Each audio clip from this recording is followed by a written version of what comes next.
उनकी मानस के प्रति असीम प्रीति और श्रद्धा के लिए आपकी सराहना करता हूँ, क्योंकि साधारणतया ये कल्पना थी कि आज शायद बहुत कम लोग आ पाएंगे, पर श्री रामचरितमानस के प्रति आपका कितना प्रेम है यह आपकी उपस्थिति से प्रकट होता है। तो आइए हम सब एकाग्र और शांत चित्त से गंगा के किनारे भक्त और भगवान में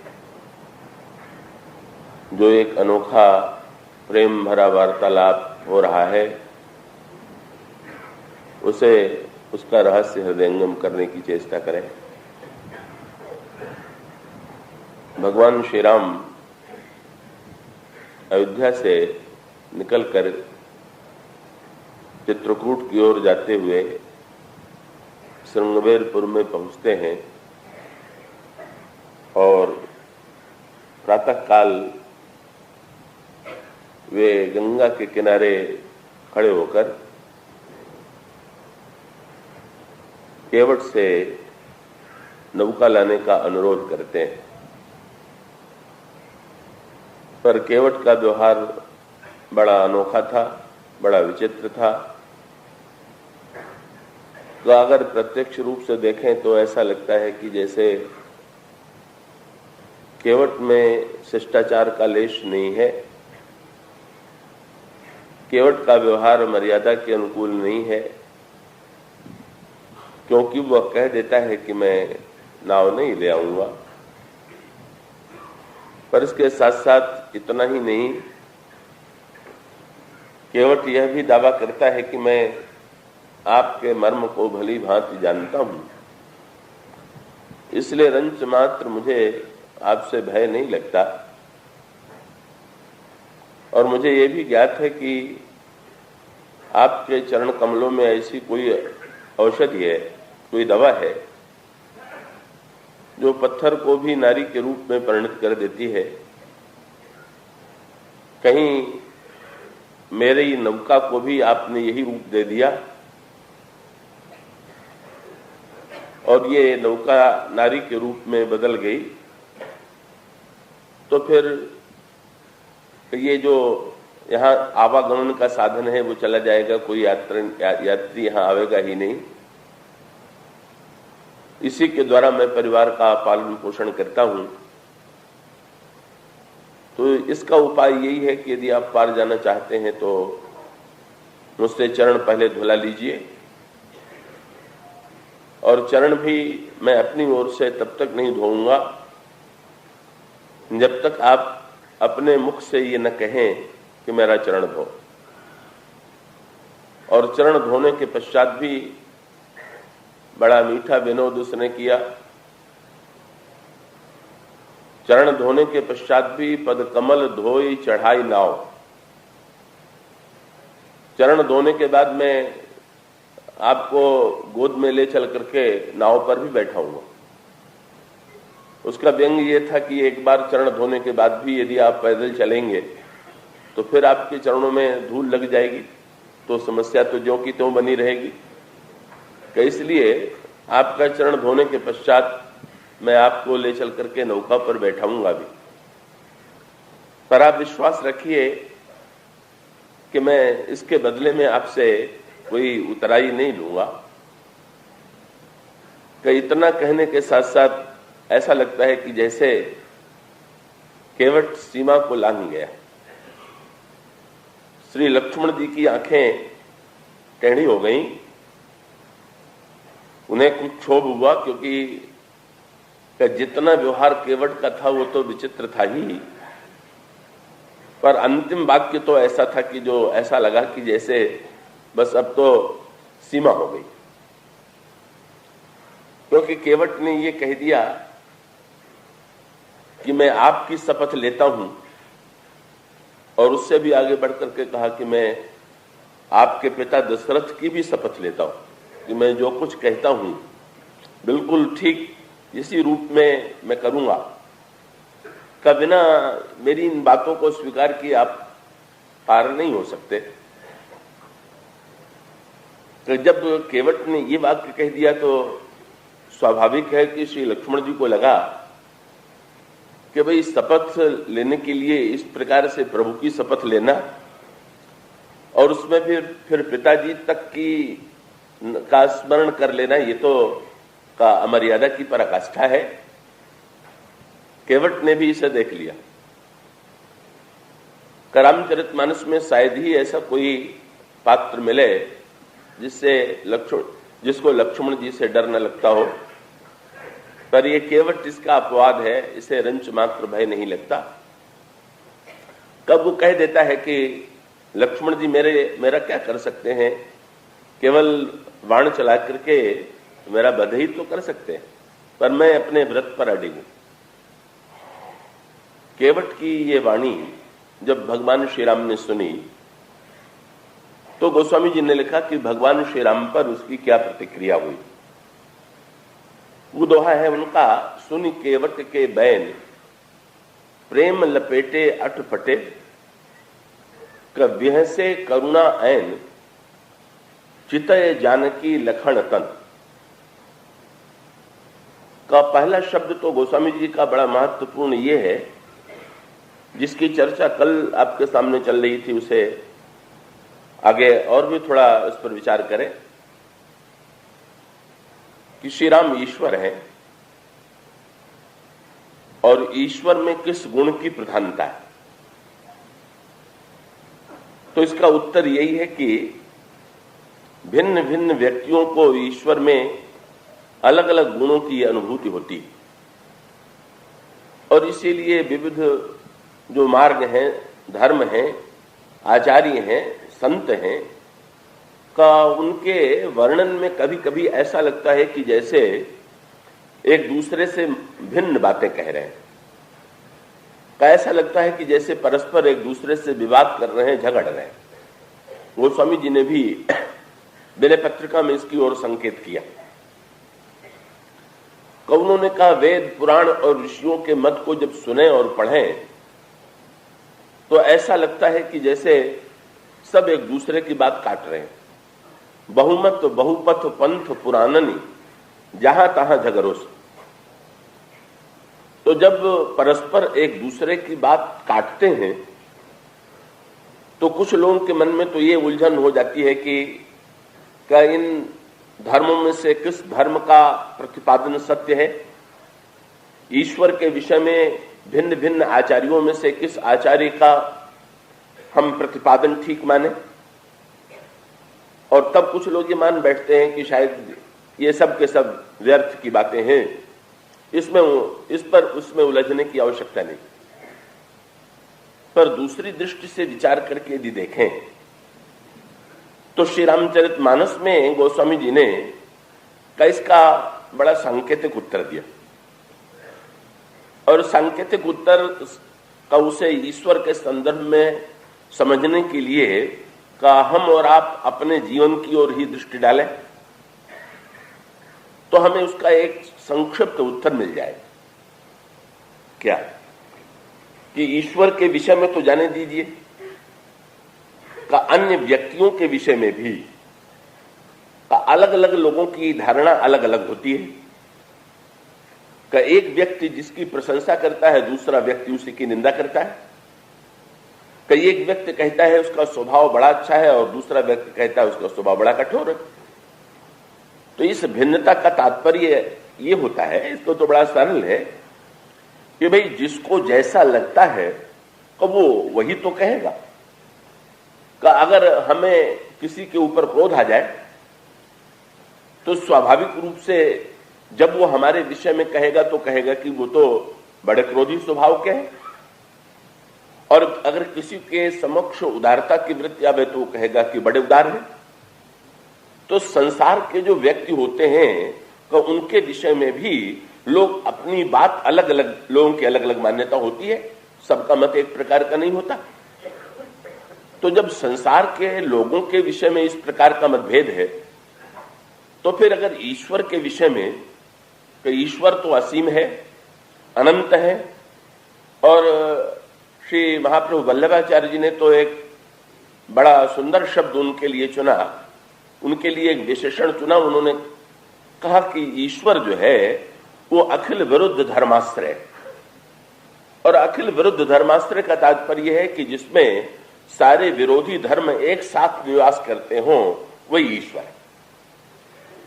तो ऐसी स्थिति में जब अनंत गुणगण ईश्वर है, तो उस अनंत गुणगण ईश्वर वाले में जिस व्यक्ति को जिस गुण की अनुभूति हुई, उस धर्म ने, उस आचार्य ने, उस संत ने उसी गुण को महत्व दिया, उसी गुण का गायन किया। लेकिन उसके साथ एक सिद्धांत और जुड़ा हुआ, और वो सिद्धांत ये है कि ईश्वर में जो ये अलग अलग गुण हैं, का ये अलग अलग गुण जो है, उन गुणों में से कौन सा गुण हमारे सामने प्रकट होगा, मुख्य प्रश्न ये है। क्योंकि ये भी ध्यान रहे कि एक और तो ईश्वर के लिए कहा जाता है कि ईश्वर जो है सगुण है, समस्त गुणों का केंद्र है, पर उसके साथ साथ ये भी कहा जाता है कि ईश्वर निर्गुण है, कि एक साथ उसका वर्णन किया गया निर्गुण और सगुण के रूप में। कैसे लिए निर्गुण सगुण का अगुण सगुण के ये रामचरितमानस में कहा गया, जो अगम सुगम स्वभाव निर्मल असम सम शीतल सदा पश्चंत जम जोगी जतन करी करत मन गो वस सदा। तो फिर ईश्वर को निर्गुण माने कि सगुण माने? तो रामचरितमानस में तो बार बार ये कहा गया कि वही निर्गुण है, वही सगुण है। पर दोनों में अगर परस्पर विरोध प्रतीत होता है तो इसका उत्तर ये है कि तत्वतः तो उसमें निर्गुणता है ही, पर निर्गुण में ही अनंत गुणगणों का निवास भी है। और अनंत गुणगणों के निवास में से ये इसकी व्याख्या श्री भरत जी ने बड़ी सुंदर की। कल श्री भरत जी की चर्चा चल रही थी। केवट भी यही दावा करता है कि मैं आपका मर्म जानता हूं, और श्री भरत ये कहते हैं कि मैं आपके स्वभाव को भली भांति जानता हूं। तो श्री भरत से जब पूछा गया कि प्रभु का स्वभाव कैसा है, तो उन्होंने जो व्याख्या की वो बड़ी समझ में आने योग्य व्याख्या है। उन्होंने ये कहा कि देव देवतर सरिस स्वभाव सन्मुख विमुख न काहू ही काऊ जाई निकट पहचान तर समन छाह सब सोच मांगे अभिमत पाव जग राव रंक भल पोच। तो भाई अन्य लोग जो हैं उनकी तुलना की जा सकती है वृक्षों से। तो जैसे आम का वृक्ष है उससे आम मिलेगा, बबूल का वृक्ष है उससे बबूल के कांटे मिलेंगे, सेव के वृक्ष से सेव का फल मिलेगा। तो जो वृक्ष है वही फल देगा।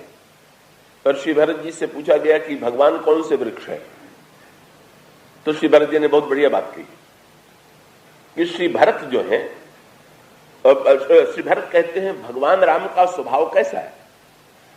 तो उन्होंने कहा एक वृक्ष हमारे यहां पुराणों में ऐसा भी माना गया जिसका नाम ये दिया गया कि वो वृक्ष ऐसा है कि जिसमें स्वतः अपना फल नहीं लगता, कोई निश्चित फल उसका नहीं। तब उसका फल है क्या? का उसका नाम आपने सुना होगा, कल्पतरु। और कल्पतरु का अर्थ है कि कल्पतरु के नीचे जाकर के व्यक्ति जैसी कल्पना करेगा का उस वृक्ष से उसी परिणाम की प्राप्ति हो। तो श्री भरत ये कहते हैं कि प्रभु आपका स्वभाव जो है वो तो कल्पतरु की तरह है। तो कल्पतरु जो है वो तो न तो किसी के प्रतिकूल है और न तो किसी के अनुकूल है। अब कल्पतरु के नीचे जाकर के आप जैसी कल्पना कीजिए वही कल्पना आपकी साकार हो जाएगी। तो ईश्वर का स्वभाव कल्पतरु के समान है, और ऐसी परिस्थिति में आपकी जो ईश्वर के विषय में कल्पना होगी तो वही कल्पना आपकी साकार होकर के आपको दिखाई देगी। अब ऐसी परिस्थिति में आपको कल्पतरु से जो मिला होगा आप ये कहेंगे कि कल्पतरु का ये फल है, पर ये आपका कहना ठीक नहीं। तो ईश्वर का स्वभाव यदि कल्पतरु के समान है तो इसका अभिप्राय यह है कि कल्पतरु के नीचे कल्पना करने में आप निर्णय कर लीजिए कि आप कैसी कल्पना कर रहे हैं। तो कल्पतरु के संदर्भ में वो छोटी सी गाथा आप लोगों ने सुनी होगी कि भाई अचानक कोई व्यक्ति कल्पतरु के नीचे पहुंच गया और अचानक उसे भूख लगी, तो उसने कल्पना किया कि यहां तो जंगल में भोजन कहां मिलेगा, कहीं से भोजन मिल जाता तो बड़ा अच्छा था। और कहा जाता है कि उसके सामने तुरंत भोजन की थाली आ गई, बड़ा प्रसन्न हुआ, बड़े प्रेम से उसने भोजन किया। और भोजन करने के बाद जब विश्राम करने लगा और चारों ओर उसने देखा कि यहां तो बड़ा कठिन वन है और आसपास कोई व्यक्ति नहीं दिखाई देता, तो उसके मन में तुरंत ये बात आ गई कि ये तो जंगल लग रहा है, कहीं ऐसा ना हो कि कोई शेर आके मुझे खा जाए। तो सचमुच शेर निकल आया और उसने उसको खा भी लिया। और उसका अभिप्राय क्या हुआ कि उसकी ही जो कल्पना थी वो कल्प तरु के नीचे, जब अच्छी कल्पना की तो अच्छी कल्पना साकार हो गई, और जब बुरी कल्पना की तो बुरी कल्पना साकार हो गई। तो ईश्वर क्या है? ईश्वर तो कल्प तरु है, और कल्प तरु के नीचे कल्पना करने में आप सावधान रहिए। ये आप पर निर्भर है कि आप कौन सी कल्पना करते हैं। तो गोस्वामी जी ने इसी का दूसरा स्वरूप प्रस्तुत किया। जब भगवान श्री राघवेंद्र जनकपुर में पधारे तो जनकपुर के धनुष यज्ञ के मंडप में अगणित दर्शक आए हुए, उसमें अच्छे बुरे हर प्रकार के व्यक्ति हैं। पर गोस्वामी जी कहते हैं कि ईश्वर सबको अलग अलग रूपों में दिखाई दे रहा है, सबको भिन्न भिन्न दिखाई दे रहा है। और वो गोस्वामी जी ने कहा जो वहां पर वीर योद्धा राजा आए हुए थे, उन्होंने जब श्री राम की ओर देखा तो उन्हें लिखा कि देखें भूप महारण धीरा, मनोह वीर रस धरे शरीरा। उन्हें लगा कि ये तो साक्षात वीर रस है। जो कुटिल स्वभाव के राजा आए थे, इन्होंने राम को देखा तो उन्हें बड़ा डर लगा।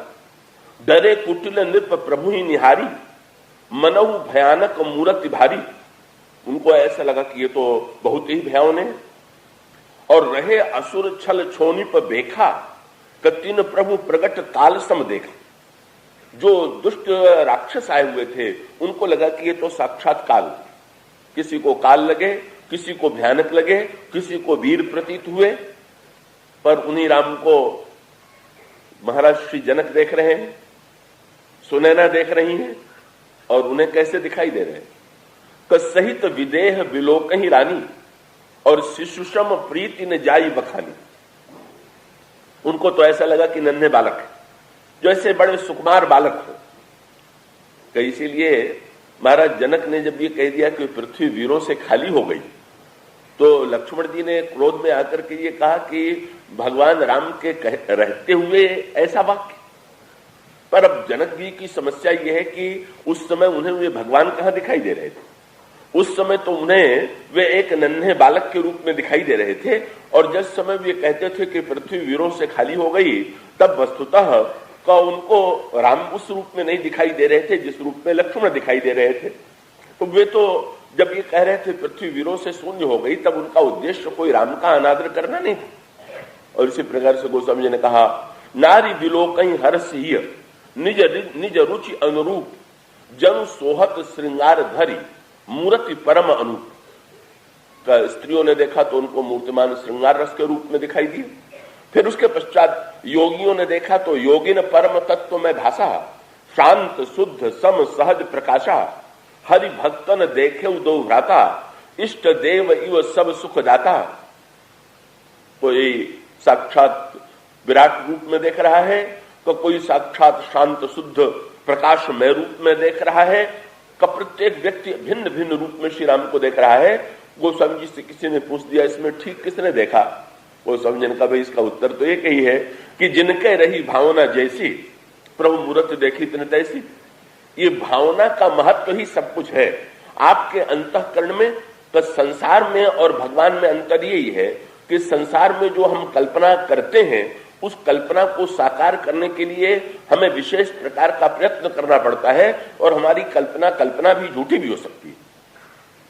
पर भगवान के विषय में तो जो हम कल्पना करते हैं वही कल्पना साकार होती है। तो ऐसी परिस्थिति में भगवान सुगम है कि अगम है, अब यहां पर केवट के प्रसंग में स्पष्ट दिखाई दे रहा। उसको और भी प्रसंगों में प्रकट किया गया। तो देखें कि भगवान श्री राम का दर्शन महाराज मन को हुआ, और भगवान श्री राम का दर्शन केवट को हो रहा है। अब मन के संदर्भ में भगवत प्राप्ति का जो मार्ग है और केवट के संदर्भ में जो भगवान की प्राप्ति का मार्ग है, क्या उसमें कोई तुलना की जा सकती है क्या? कि प्रत्येक व्यक्ति का कोई न कोई आग्रह हो जाता है। जिस पद्धति से, जिस साधना से व्यक्ति सफल होता है, समझ लेता है कि यही साधना है, पर ये केवल सीमित सत्य है, समग्र सत्य नहीं। तो मन के संदर्भ में क्या दिखाई देता है?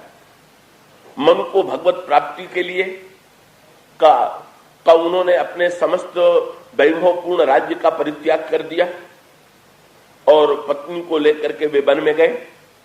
का तीर्थों में जाकर के उन्होंने स्नान किया, उन्होंने पुराणों का श्रवण किया। पुराणों का श्रवण करने के पश्चात तब उन्होंने भगवान श्री राघवेंद्र की प्राप्ति के लिए जप करना प्रारंभ किया और जप करने के पश्चात का वो जप करने में फिर तो पहले कंदमूल फल लेकर के जप कर रहे थे और फिर कंदमूल फल लेने के पश्चात उसका भी परित्याग करके वे केवल जल पी करके रहने लगे। तो जल पी करके रहने के पश्चात फिर कभी वो जल का भी उन्होंने परित्याग कर दिया और केवल वायु के आधार पर रहे। और फिर एक ऐसी परिस्थिति आ गई कि जब वो उनको वायु का भी उन्होंने परित्याग कर दिया और इस तरह से कुछ लोगों की दृष्टि से कम 55,000 वर्ष तक वे इस प्रकार की कठिन साधना करते रहे और तब कहीं जाकर के भगवान राम का उनको दर्शन हुआ। तो एक तो भगवान राम के दर्शन का प्रसंग मनु का प्रसंग है। तो क्या मनु के प्रसंग में जो साधना पद्धति है, क्या ईश्वर को प्राप्त करने के लिए का प्रत्येक व्यक्ति को उसी साधना पद्धति का आश्रय लेना होगा? क्या तपस्या के द्वारा, व्रत के द्वारा, जप के द्वारा, तप के द्वारा, उपवास के द्वारा, क्या इन्हीं के द्वारा ईश्वर को पाया जा सकता है क्या? तो इसीलिए रामायण में एक बहुत बढ़िया बात कही गई, क्या कि ईश्वर कैसा है, अगम है कि सुगम है? तो उन्होंने कहा जो अगम सुगम है, जो अगम भी है और सुगम भी है। और अगमता की पराकाष्ठा देखना हो तो आप मनु की साधना में देख लीजिए, और सुगमता की पराकाष्ठा देखना हो तो आप केवट के प्रसंग में देख लीजिए। ईश्वर को पाना कितना कठिन है ये मनु बताते हैं, पर ईश्वर को पाना कितना सरल है कि ये केवट के चरित्र से प्रकट होता है। केवट के जीवन में न तपस्या है, न उपवास है, न तो व्रत है, न किसी प्रकार की साधना है, पर वहां पर गोस्वामी जी ने एक बड़ा सार्थक शब्द सुना और वो 2 शब्द जो हैं वो बड़े महत्व के, और इन्हीं के माध्यम से यहां पर ईश्वर की जो विलक्षणता है, ईश्वर की विलक्षणता का तात्पर्य ये नहीं कि इसके द्वारा जो लोग साधना कर रहे हैं वो साधना का परित्याग कर दे। इसका अभिप्राय ये है कि अगर आपको आपकी साधना में रुचि है, आपकी व्रत और उपवास में रुचि है, आपकी जिस निष्ठा में रुचि है, आप स्वयं वो ऐसा कीजिए, पर भूल से भी ये मत मान लीजिए कि केवल भगवान आपको ही मिलने वाले हैं, दूसरे को मिलने वाले नहीं ना। वो आपको भी ऐसा करने वाले को भी मिलेंगे। पर केवट कहता है कि प्रभु का आज मैंने जान लिया अच्छी तरह से, तो वहां पर केवट के प्रसंग में भगवान के लिए एक शब्द चुना गया, मनु के प्रसंग में दूसरा शब्द चुना गया। मनु को इतनी कठिनाई से क्यों मिले और केवट को इतनी सरलता से क्यों मिले? उसका कारण ये है, मनु बड़े धर्मनिष्ठ थे, बड़े कर्तव्यनिष्ठ थे। मनुस्मृति का नाम तो आपने सुना होगा।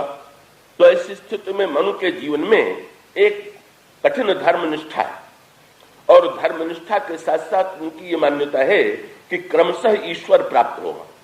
तो क्रमशः भी ईश्वर प्राप्त होता है।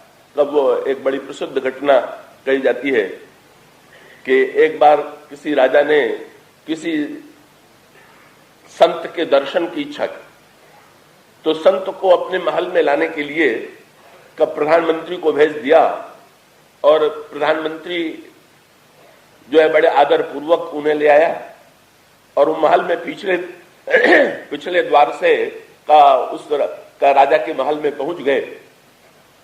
और राजा के महल में पहुंचने के पश्चात सत्संग हुआ, तो राजा ने पूछ दिया कि ईश्वर की प्राप्ति क्या है, कितने मार्ग हो सकते हैं? उन्होंने कहा वैसे तो अनंत मार्ग हैं, पर 2 दृष्टांत मैं दे सकता हूं। क्या एक तो मेरे मन में तुमसे मिलने की इच्छा आती, और दूसरी बात है कि तुम्हारे मन में मुझसे मिलने की इच्छा है। तो अगर मेरे मन में तुमसे मिलने की इच्छा आती तो फिर हमें पहले प्रधानमंत्री से मिलना पड़ता, तो द्वारपाल को सूचना देनी पड़ती, तुम्हारे पास तक ये सूचना पहुंचती कि ये मिलना चाहते हैं, और तुम जब समय देते तो उस समय पर मैं जब पहुंचता तो तुमसे भेंट होती। और उन्होंने कहा कि एक दूसरा मार्ग भी है कि मेरे मन में तुमसे मिलने की इच्छा नहीं है, तुम्हारे ही मन में मुझसे मिलने की इच्छा आ गई, तो फिर मुझे कुछ नहीं करना पड़ा, फिर तो चोर दरवाजे से भी तुमने मुझे बुला लिया। उन्होंने कहा इसी प्रकार से जो लोग ईश्वर को पाना चाहते हैं, कौन लोगों को तो साधना के क्रम से ही ईश्वर को पाना चाहता है, पर कुछ लोग ऐसे भी होते हैं कि जिनको पाने के लिए ईश्वर ही बेचैन हो जाता है, तो वो किस चोर दरवाजे से ऐसे लोगों को बुला लेता है इसका कोई पता नहीं। कैसे लिए गोस्वामी जी ने दोहावली रामायण में से पूछा क्या करें, तो गोस्वामी जी ने कहा दो में से जो आपको पसंद हो। क्या बोले, की तो ही लागे ही राम प्रिय और की तो राम प्रिय हो, या तो तुमको राम अच्छे लगे या राम को तुम अच्छे लगो, दोनों में से कोई बात भी जीवन में आ जाए, या तो हम भगवान से प्रेम करें या भगवान ही हमसे प्रेम करें। तो ऐसी परिस्थिति में मन को जो भगवान कठिनाई से मिलते हैं, उस कठिनाई का एकमात्र कारण उनके संस्कार।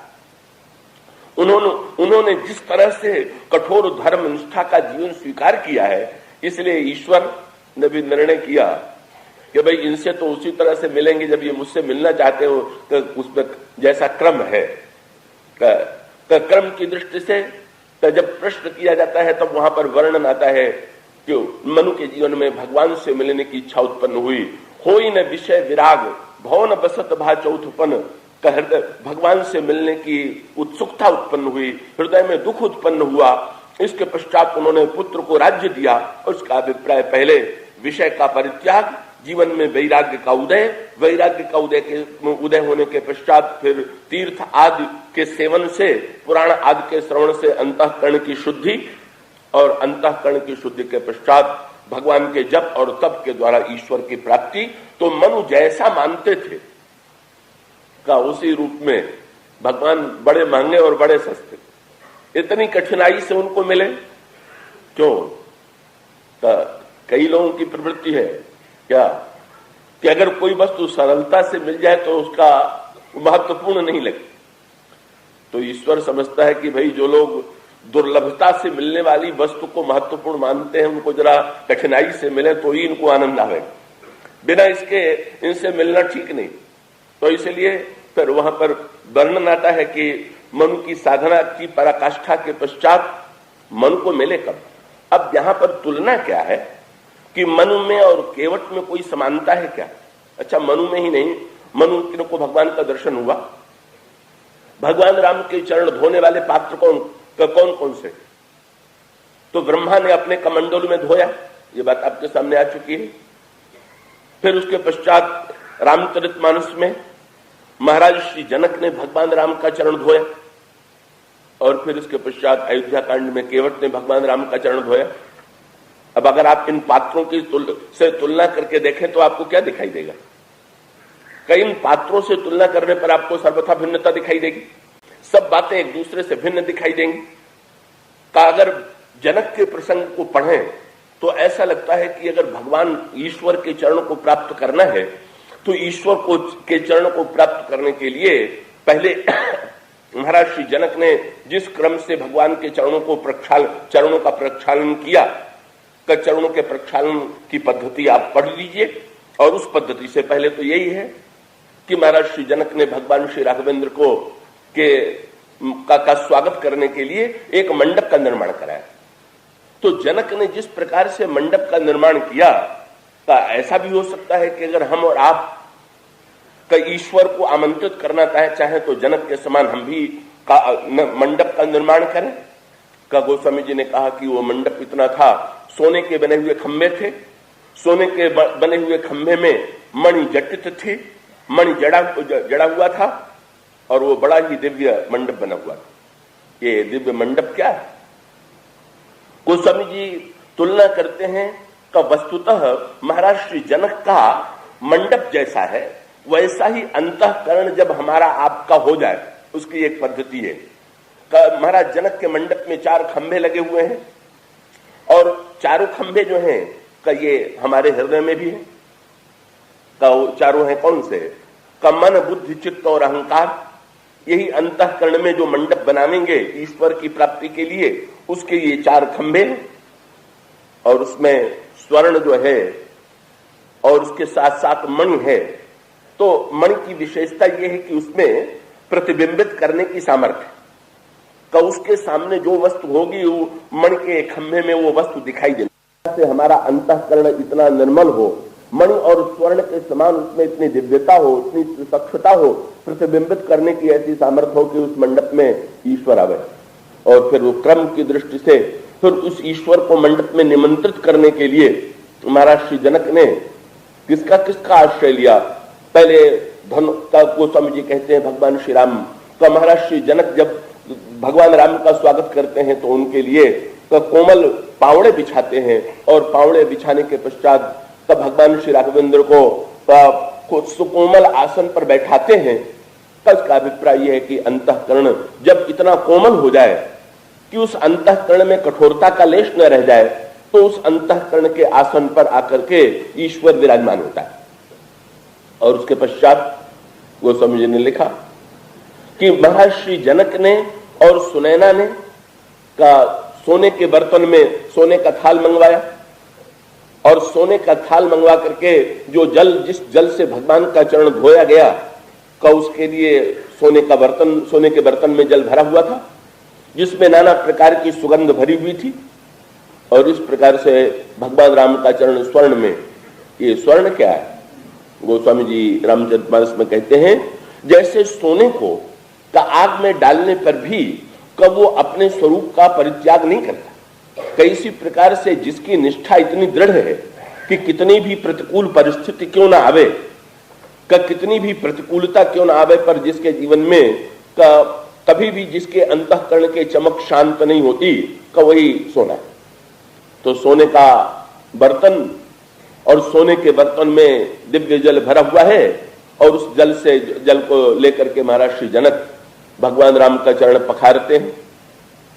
तो मन को लगता है कि भगवान इन साधनाओं के द्वारा इस तरह से मिलेंगे और महाराज श्री जनक को देख करके लगता है कि महाराज श्री जनक के प्रसंग में जब अंतःकरण इस प्रकार का होगा, जब इस प्रकार की पात्रता, बर्तन माने पात्रता, तो इसका अभिप्राय यह है कि पहले पात्र बनिए, तो पात्र बनने के बाद फिर भगवान को पाने की चेष्टा कीजिए, भगवान का चरण मिलेगा और पात्र जो होता है उसी में भगवान का चरण पखारा जाता है।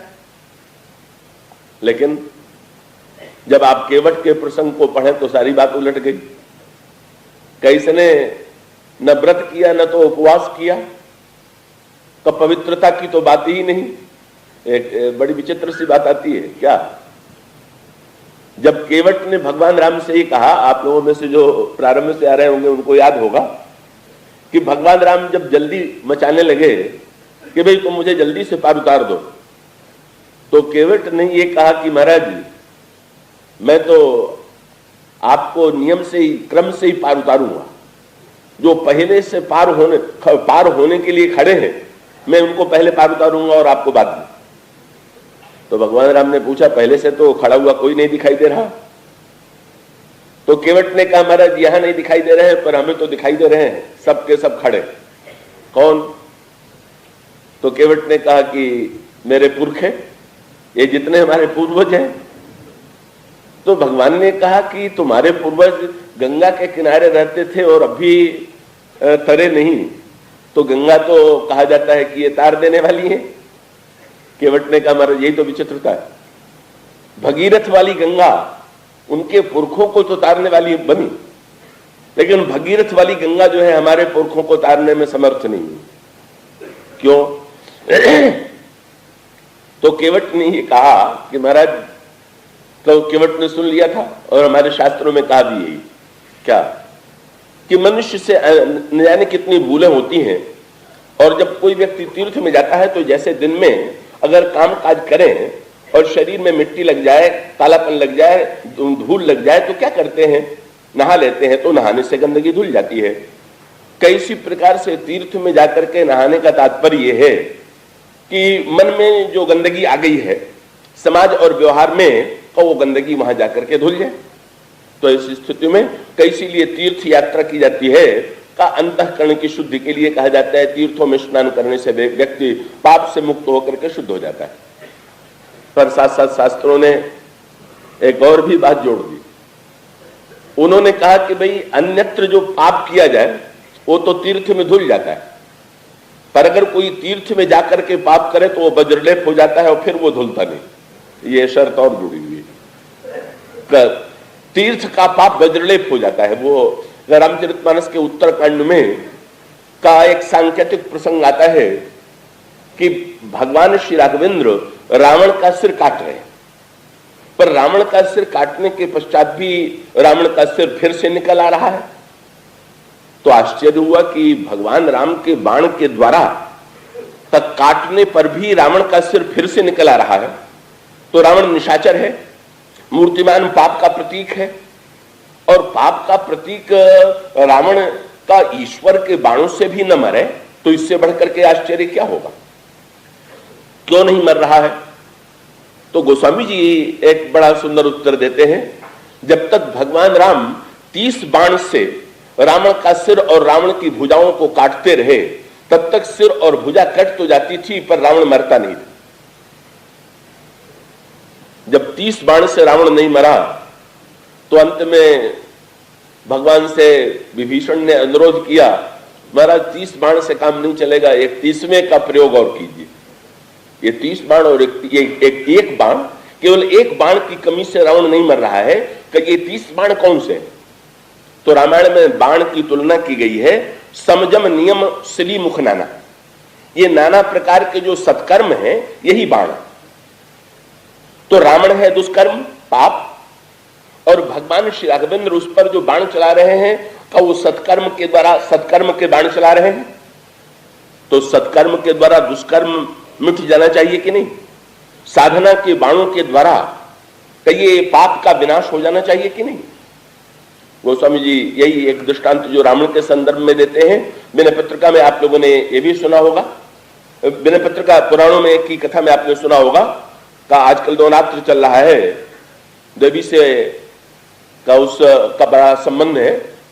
का एक ऐसा राक्षस था जिसका नाम था रक्तबीज, और रक्तबीज की विचित्रता क्या थी कि उसके ऊपर का किसी को मारने के लिए उसका सिर ही तो काटा जाएगा। तो रक्त बीज के ऊपर जिस समय शस्त्र चलाया जाता था तो रक्त बीज के शरीर से खून की जितनी बूंदें, रक्त की जितनी बूंदें गिरती थी उतने नए रक्त बीज पैदा हो जाते थे। गोस्वामी जी से पूछा गया कि ये क्या हुआ? तब देवी ने मारने के लिए उसको एक विशेष कला का प्रयोग किया, और रावण को मारने के लिए भी भगवान राम को एक विशेष कला का प्रयोग करना पड़ा। और वो कला क्या है? वही अभी आपके सामने गोस्वामी जी कहते हैं रावण भी मूर्तिमान पाप है और ये रक्त बीज भी जो है वो पाप। लेकिन रक्त बीज को मिटाने की चेष्टा क्या हम लोग नहीं करते हैं क्या? नाना प्रकार के धर्म और सत्कर्म करते हैं, पर नाना प्रकार के सत्कर्मों से कोई दावा कर सकता है कि हमारे जीवन का रक्त बीज जो है, हमारे जीवन का पाप मिट गया? नहीं, ये दिखाई दे रहा है कि पाप अनगिनत रूपों में, अनेक रूपों में जीवन में दिखाई दे रहा है। क्या साधना और सत्कर्म के द्वारा रावण की भुजा और रावण का सिर कट जाने की बात तो यूं नहीं, ये नहीं कि रक्तबीज का तलवार चलाई जाती थी तो रक्तबीज का सिर कटता नहीं था, पर कटने के बाद तो फिर नया रक्तबीज पैदा हो जाता था। और यहां पर भी रावण की सिर और रावण की भुजा कटती थी पर फिर से निकल आती थी। दोनों प्रसंगों में एक ही तात्पर्य। गोस्वामी जी कहते हैं कि रावण को का कल्याण क्यों नहीं हो रहा? रावण का सिर क्या है, रावण की भुजा क्या है? तो तुलसीदास जी कहते हैं काटे बहुत बढ़े पुण्य। कैसे? बोले जिम तीरथ कर पाप। का रावण का सिर और रावण की भुजा कटने पर भी उसी प्रकार से बढ़ती जा रही है जैसे तीर्थ का पाप जो है मिटाने की चेष्टा करने पर भी और बढ़ता जाता है। और उसका अभिप्राय क्या? रावण का सिर तीर्थ का पाप है, इसका तात्पर्य हुआ कि रावण को जो सिर प्राप्त हुआ, जैसे आपने कोई भूल की तो भूल में आपने तीर्थ में जाकर के भूल का परिहार कर दिया, तीर्थ में जानबूझ करके आपने पाप किया तो इसका अभिप्राय यह है कि आप अपराधी हो गए। तो रावण के जीवन में भी पहले जो उसका पुराना सिर था, ये जो रावण का सिर कट रहा है, ये कौन सा सिर है? रावण ने शंकर जी की पूजा की, रावण ने तपस्या की, रावण ने सत्कर्म किए, और अंत में वर्णन आता है कि रावण ने अपना सिर काट करके भी भगवान शंकर को चढ़ा दिया।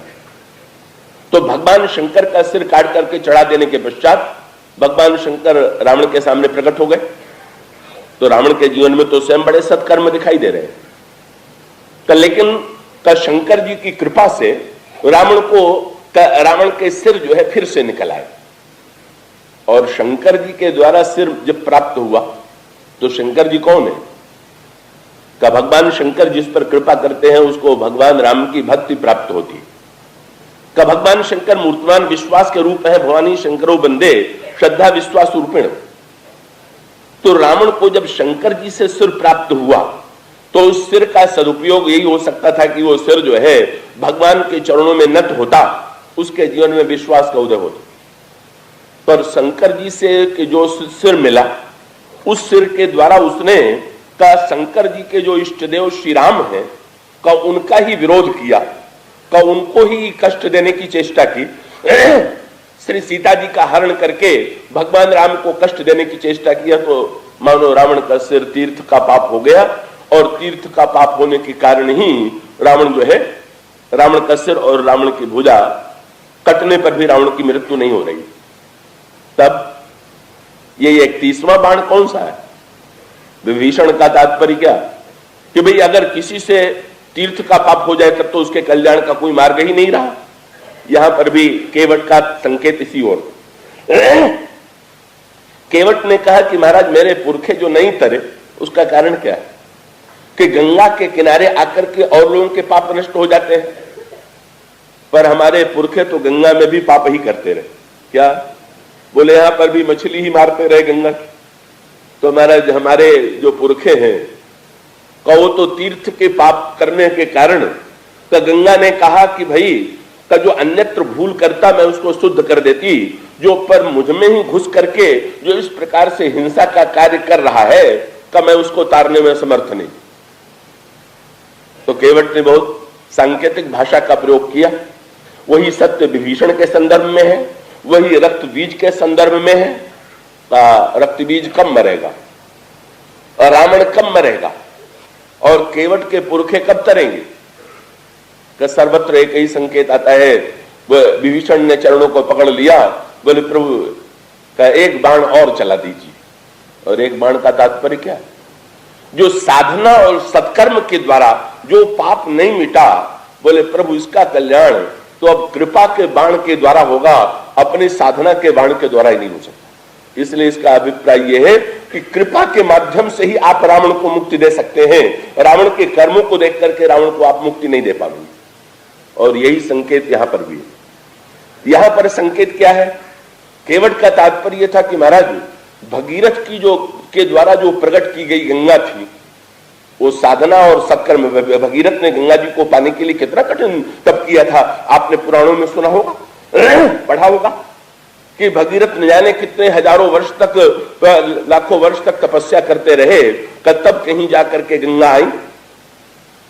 तो केवट का तात्पर्य यह था कि महाराज वो गंगा बड़ी दयामयी है, पाप धोने वाली है, लेकिन वो गंगा साधना और तपस्या के द्वारा आई। वो गंगा ब्रह्मा के कमंडल से आई। तो ब्रह्मा के कमंडल से आने वाली गंगा का, भगवान शंकर के मस्तक से निकलने वाली गंगा का, और अंत में भगीरथ की तपस्या से प्राप्त होने वाली गंगा में भी उनकी भी एक सीमा है। लेकिन केवट ने कहा, केवट ये जो भगवान राम का चरण धोना चाहता है उसका तात्पर्य क्या है?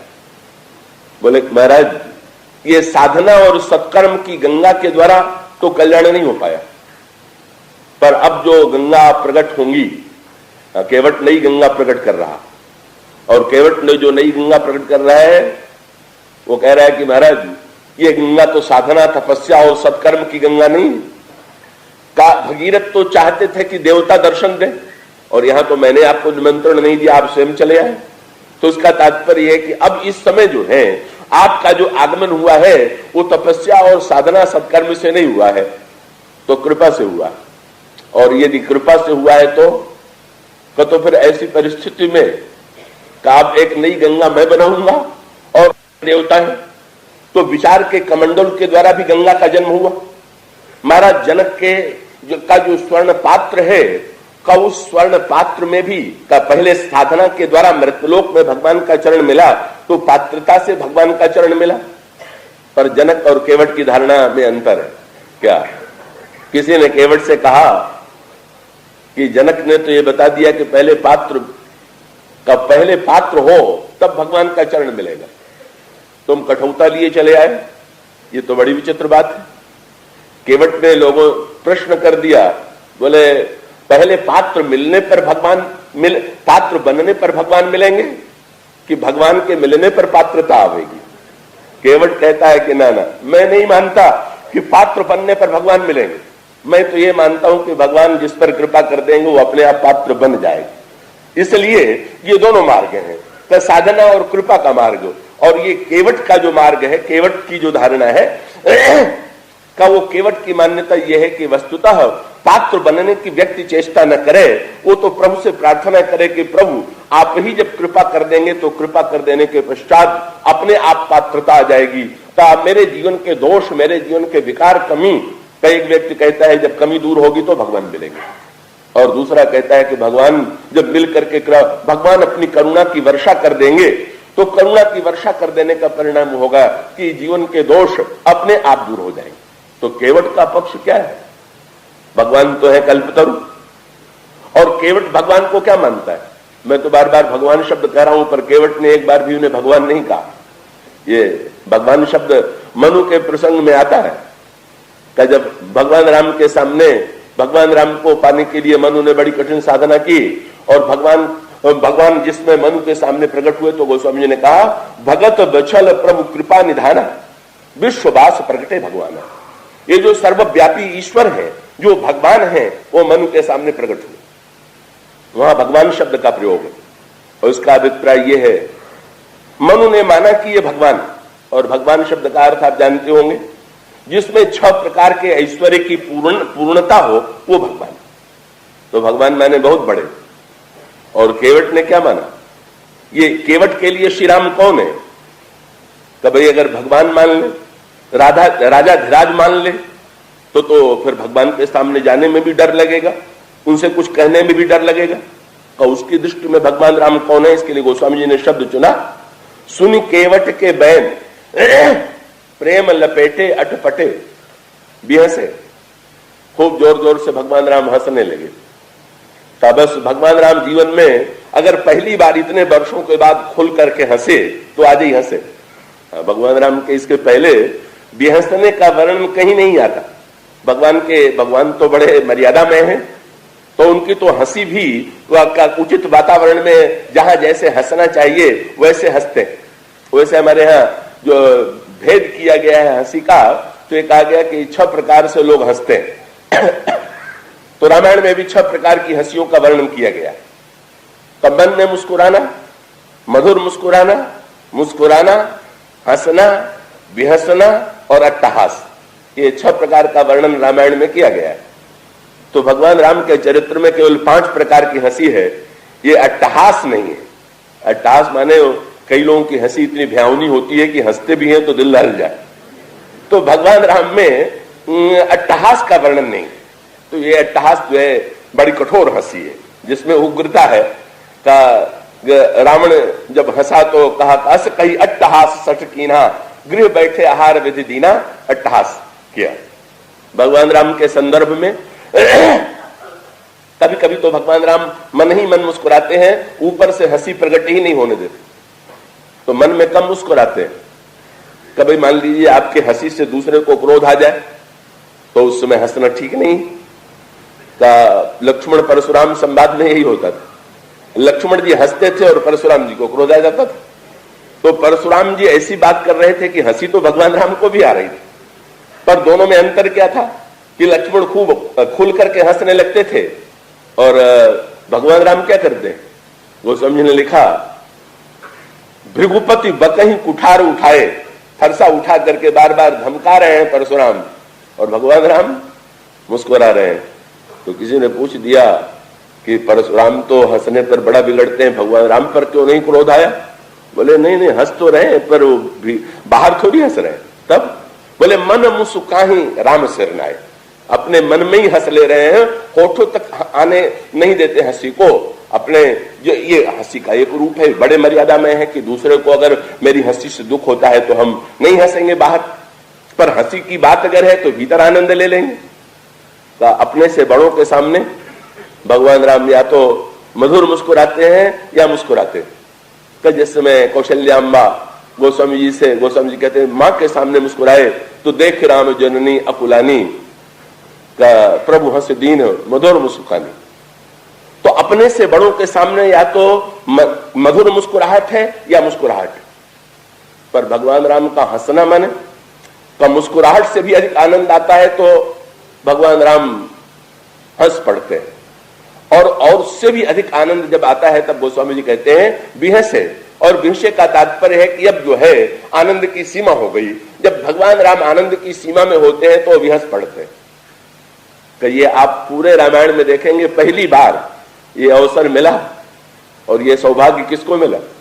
बड़े बड़े महापुरुष आए पर भगवान राम का आनंद सीमा में ही रहा। पर जिसके सामने भगवान का आनंद का उमड़ा पड़ रहा है तो गोस्वामी जी कहते हैं बिहसे, खूब भगवान राम जोर से हंसे, और हंसे ही नहीं सीता जी की ओर देखा भी। ये भगवान राम ने सीता जी की ओर क्यों देखा? बात यह है कि भगवान राम का मन एक बार और भी बिहसने का हुआ था, पर इतने संयमित हैं, इतने अनुशासित हैं कि बिहसने का मन होते हुए भी का उन्होंने उस हंसी को रोक लिया था। कब रोक लिया था? कब? जब जनकपुर में धनुष तोड़ चुके और जयमाल पहनाने के पश्चात सखियों ने सीता जी से कहा कि आप श्री राम के चरणों में प्रणाम कीजिए, तो सीता जी चरणों में प्रणाम नहीं कर रही। सखी कहां ही प्रभु पद गहु सीता, पर करत न चरण परसाति फीता। तब क्यों नहीं कर रही हैं?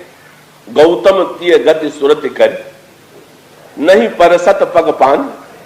श्री सीता जी के मन में एक भय समा गया दो तरह से। एक तो ये बात आई कि भगवान राम ने अहिल्या को चैतन्य बना दिया है, तो सीता जी को याद आ गया कि ईश्वर के लक्षण में ये बताया गया है कि जो चेतन कह जड़ करे और जड़ ही करे चैतन्य। कि ईश्वर चैतन्य को जड़ बना देता है, जड़ को चैतन्य बना देता है। तो श्री सीता जी ने कहा कि जड़ को चैतन्य तो बना चुके, अब कहीं दूसरा चमत्कार न दिखा दे। इसलिए का प्रणाम करना ठीक रहेगा कि नहीं? नहीं ठीक रहेगा। अथवा हाथ में मणि कंकण है तो पत्थर यदि छूने से नारी के रूप में परिणत हो जाता है तो यहां पर भी वही परिस्थिति उत्पन्न हो सकती है। तो उस समय गोस्वामी जी ने कहा उस समय भी भगवान को बहुत आनंद आया। नहीं बात, कोई चरण न छुए और कोई चरण छुलाने के लिए खड़ा हो तो व्यक्ति को क्रोध आ जाएगा कि मैं छुलाने के लिए खड़ा हूं और सामने वाला मेरा अनादर कर रहा है कि प्रणाम नहीं कर रहा है। पर सीता जी के इस व्यवहार में भगवान राम को बहुत आनंद आया, और बहुत आनंद जब आया तो भगवान का मन हुआ कि अब खूब हंसे। लेकिन फिर ध्यान आया यहां सखियां हैं, तो महाराज श्री जनक हैं, सुनैना जी हैं, विश्वामित्र हैं, गुरु हैं, इतने समाज में मैं जोर जोर से हंसने लगूं तो लोग कहेंगे इनको क्या हो गया है, ये हंस किस बात पर इतना रहे? नहीं नहीं, इसलिए भगवान श्री राघवेंद्र ने वहां पर बिहसने शब्द का तो तुलसीदास जी ने उपयोग किया, पर यह कहा कि वो बिहस तो रहे हैं पर बाहर नहीं। तब कहा? बोले मन बिहसे रघुवंश मन, मन ही मन बिहस रहे हैं, भीतर से नहीं। और जो ही केवट ने यह कहा कि आपके चरण कमलों में कोई ऐसी जड़ी है जो पत्थर को स्त्री बना देती है, तो प्रभु ने सीता जी की ओर देख करके कहा कि लगता यह है कि ये आपका ही अनुयायी है। बिल्कुल आपके मन में जो बात आई वही बात तो इसके मन में भी आई हुई। लेकिन भगवान राम ने कहा वहां और यहां में बड़ा अंतर यह है कि मैं वहां हंसना तो चाहता था पर मुझे अपनी हंसी को रोकना पड़ा। पर यहाँ केवट के यहाँ इतना आनंद आया कि यहाँ कोई मर्यादा का भय नहीं है, यहाँ तो हम खुल करके आनंद ले ही सकते हैं। बोले सीते वस्तुतः जो आनंद एक दिन मुझे रोकना पड़ा था, धन्य है ये केवट कैसने तो मुझे फिर से जनकपुर के मंडप में पहुंचा दिया। का वहां शरीर से मैं यहां पर खड़ा हूं और जनकपुर के मंडप में पहुंचा दिया और मुझे स्मृति हुई। तो केवट की बात से किसी और को बुरा लगे, पर कम से कम आपको तो बुरा नहीं लगना चाहिए। आपको तो प्रसन्न होना चाहिए कि आपकी मान्यता के अनुकूल ही इस प्रकार का व्यवहार है। अगर मैं चरण छुलाने के लिए खड़ा था और आपने चरण नहीं छुआ और यहां पर मैं खड़ा हूं और ये मेरे लिए नाव नहीं ले आ रहा है, तो ये इसका व्यवहार तो आपके ही अनुकूल है। आप इसमें, अगर आपको इसमें दोष दिखाई देता है तो मुझे बड़ा आश्चर्य है। ये जो प्रभु का अनंत आनंद है, जो आनंद प्रभु को और बड़े बड़े वेद स्तुति, बड़े बड़े विद्वानों से स्तुति सुन करके नहीं आया, भगवान श्री राघवेंद्र को इतना आनंद केवट की वाणी में आ गया। वो समीर से पूछा गया, ये भगवान हंस रहे हैं क्या? ये राजा धीराज हंस रहे हैं क्या? या अगर शंकर जी से पूछ दे श्री राम कौन है, तो वो तो जो शब्द बोलते हैं वो तो बड़े और कठिन है। बोले पुरुष प्रसिद्ध प्रकाश निधि प्रगट परावर नाथ रघुकुल मणि मम स्वामी शिव कही नायो माथ। तो स्वामी जी ने कहा ये कुछ नहीं, भगवान नहीं, राजा धीराज नहीं, का ये पुरुष प्रसिद्ध प्रकाश निधि नहीं, तब ये कौन है? बोले सुन केवट के बैन प्रेम लपेटे अटपटे बिहसे करुणा आयन। ये तो करुणा आयन है। और उसका अभिप्राय है कि ईश्वर के अनंत गुणों में से आप ईश्वर के जिस गुण को प्रकट करें, कोई भगवान में न्याय प्रकट करता है, कोई प्रकाश प्रकट करता है, कोई ज्ञान प्रकट करता है, कोई ऐश्वर्य प्रकट करता है, पर केवट जैसे दीन के सामने, और नियम यही, आपके मन में भी जो दीन होता है उसी के प्रति करुणा जागृत होती। आप किसी बड़े व्यक्ति को देख करके सम्मान करेंगे, पर करुणा का स्वभाव तो यूं होगा है कि जब करुणा होगी तो सर्वदा जो दीनहीन दिखाई देगा, असमर्थ दिखाई देगा, उसी पर होगा। ये केवट ने सचमुच भगवान का स्वभाव कल्पतरु के समान है, इसलिए केवट ने करुणा ऐन के करुणा गुण को प्रकट कर लिया। और करुणा ऐन सचमुच इतने आनंदित हो रहे हैं, इतने रस में भगवान राम हो रहे हैं, तमानो भगवान श्री राघवेंद्र स्वीकार करते हैं। और गोस्वामी जी ने कहा सुन केवट के बैन। लक्ष्मण जी ने कहा कैसे बोल रहा? भगवान राम ने कहा ये देखो कि कहां भीगा हुआ, जलेबी बड़ी टेढ़ी, पर शीरे में डुबो देने के बाद उसमें इतनी मिठास कि उसका स्वादन लेते समय कोई व्यक्ति ये सोचता है कि ये सीधी है कि टेढ़ी है। बोले सुन केवट के बैन प्रेम लपेटे, प्रेम रस में केवट की डूबी हुई वाणी है। केवट सचमुच ये जान चुका है कि ईश्वर इतना करुणामय है अपनी कृपा के द्वारा। केवट का तात्पर्य था कि प्रभु, केवट से भगवान कह सकते हैं भाई केवट अगर चरण धोना चाहता था तो इसमें इतनी विवाद की बात क्या थी? अरे आप किसी का चरण धोना चाहते हैं तो आप बर्तन ले आते हैं, जल ले आते हैं, चरण आप धो लेते हैं। पर केवट ये क्यों कहता है कि मैं चरण तब धोऊंगा जब आप कहेंगे? केवट का तात्पर्य बहुत बढ़िया था। बोले महाराज जो लोग पैसा लेकर के कोई दुकान में जाए तो उसको ये रहता है कि हमारे पास पैसा है तो पैसे के बदले में हम वस्तु ले लेंगे, पर जो मांगने वाला है वो तो ये कह सकता है कि जब आप देंगे तो मिलेगा। केवट का तात्पर्य है कि मैं अपनी ओर से चरण नहीं इसलिए मांग रहा हूं कि चरण में मांगने लगूंगा तो आप यही कहने लगे कि कौन सा जप किया है, कौन सा तप किया है, कौन सा साधन किया है। तो महाराज अगर देना ही है तो आप अपनी कृपा से दीजिए तो दीजिए, मेरे पास कोई अधिकार नहीं है। आप अपनी कृपा से, केवट ने भगवान की कृपा के तत्व को प्रकट किया, भगवान आनंदित हुए, उन्होंने लक्ष्मण और सीता को आमंत्रित किया। उसके पश्चात का जो वार्तालाप होता है उसकी चर्चा हम कल करेंगे। आज इतना ही। बोलिए सिया